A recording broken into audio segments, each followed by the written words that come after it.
Getting to the heart of the matter. Back to Guy, Ben, and Frank with more Inside the News. Welcome back to Inside the News, and this is our election trail segment. Guy Wehman, Frank Vernuccio, Ben Brunson with you. Frank Vernuccio on the top left, Ben Brunson in the bottom middle if you're watching us on YouTube or the AUN TV network. By the way, we are seen out there. We want to thank those folks as well. Okay, let's get right into the election trail segment. By the way, when we were talking off the air, we brought up something about Texas Instruments. We're going to bring that up on another program.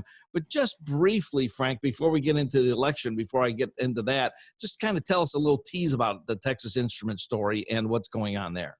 Well, a number of years ago, Texas Instruments bought a Chinese phone system, and they very rapidly found out that the Chinese government was using it as a backdoor to steal technology secrets from Texas Instruments. It's a story that is an object lesson for why we should not be dealing with China, particularly when it comes to sensitive communication equipment. All right. Now, let's talk. This is our election trail segment, and all three of us were watching these ads all across the country. And what is interesting, Joe Biden is actually putting out an ad that I think it's going to backfire tremendously because he shows President Donald Trump holding a Bible in front of the church. Well, what he does, if he thinks this is a negative for Donald Trump and it's going to be a plus for him, he just totally dissed anybody who's a God-fearing person in this nation, Frank. I mean, am I kind of missing something in this? You're not missing anything, but Joe Biden's missing a lot. His latest statement, of course, was that I am Joe Biden's husband, Joe Biden. This is no longer laughable. This man is not fit for almost any type of employment, let alone president of the United States. What it does indicate, considering the steadfast support that Joe Biden has, is that the left does not really want an elected representative as the leader of this nation. They love the deep state. They are the deep state. They want a system of government where it's the people behind the scenes, the bureaucrats, the politically connected, who actually are running the country. They hate the idea of representative government. Oh, okay. I thought you were going to go on with another point there, so I'll let the point go on to Ben. Okay, carry it on from there, Ben. Well, it's worse than that. What we have in Joe Biden is a political figurehead who is clearly being manipulated by his advisors. So, for instance, it is the typical pattern of politics in the Democratic Party that you have to run pretty far to the left in the early primaries in order to cover your left flank from the Bernie Sanders and Elizabeth Warrens of the world. And that made sense early on, but almost every Democratic nominee throughout history has moved to the middle once they've procured the nomination, as Joe Biden has. Right now, Joe Biden is moving radically to the left in everything he does and says. He's being spoon-fed information by his advisors. All of this, I think, is a complete misread of the American public. The entire situation right now is being driven by a small percentage. Even in the Black community, it's a small percentage of Blacks who are true Marxist revolutionaries. And they're the people who make up the leadership of a group like Black Lives Matter. The sentiment Black Lives Matter that most people express on the streets, I agree with, and everyone agrees with. The reality of the political leadership of Black Lives Matter is that it's a Marxist, anarchist, revolutionary group. And they are the ones setting the tone within the Democratic Party. And the Democrats have deluded themselves into thinking that there's widespread support for that type of complete abolishment of our history and our system in this country. And I think they're going to pay a heavy price in November. And Joe Biden is embracing that left-wing ideology, and it's not going to work, in my opinion. No, I don't think so either. And, you know, and Frank, I want to get into the cities and the mayors of these cities and the mayor of Atlanta and all. But in my opinion, I thought Jill Biden, the real wife of Joe Biden, I thought that she was not as left and as progressive as what it's appearing, because now it's appearing like she is really far left and very far progressive. I mean, is that your read?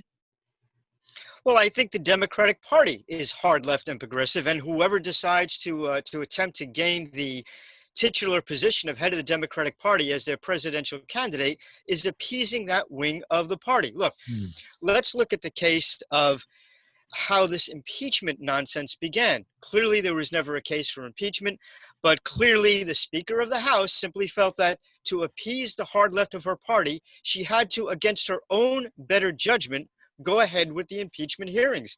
This is a sign of how dominant the left wing of the Democratic Party has become. Even Nancy Pelosi, even their Speaker, feels necessary to bend over and surrender to the hard left of her party. You have to think of who the traditional Democratic Party was in the past, the blue-collar workers and so forth, Jewish voters on either coast. And the Democratic Party of today has gone out of its way to, quite bluntly, screw blue-collar workers, to become anti-Semitic. This is a startling turn for a party that once counted those folks as the core of its support. Now the only core of support of dominance in the Democratic Party is not just the hard left, but the extreme hard left. Ben, I'm going to ask you a question. Is AOC and the squad and that side, are they that strong and dominant? Or it's amazing that just a few have so much pressure over the whole Democratic Party? Well, that's a great question.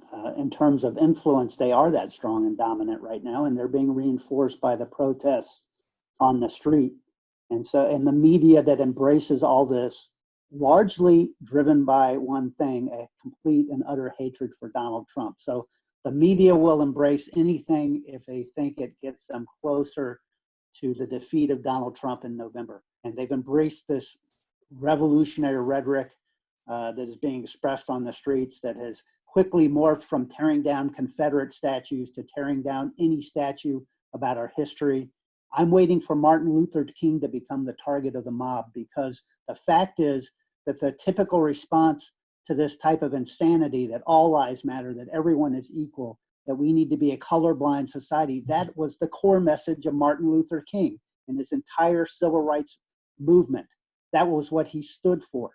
And that is no longer acceptable in the revolutionary fervent. So I'm waiting for the mob to tear down MLK street signs and MLK statues around the country. And I'm sure that'll come because the total ignorance of this mob action. You already see other great Black leaders, abolitionists. Frederick Douglass, his statue was torn down. The complete ignorance of the mob on the streets. It is like every revolution or attempted revolution, and the backlash is growing. I saw it on the 4th of July, and I think everyone saw it in cities across the country. Most cities and towns did not have an official fireworks display this year.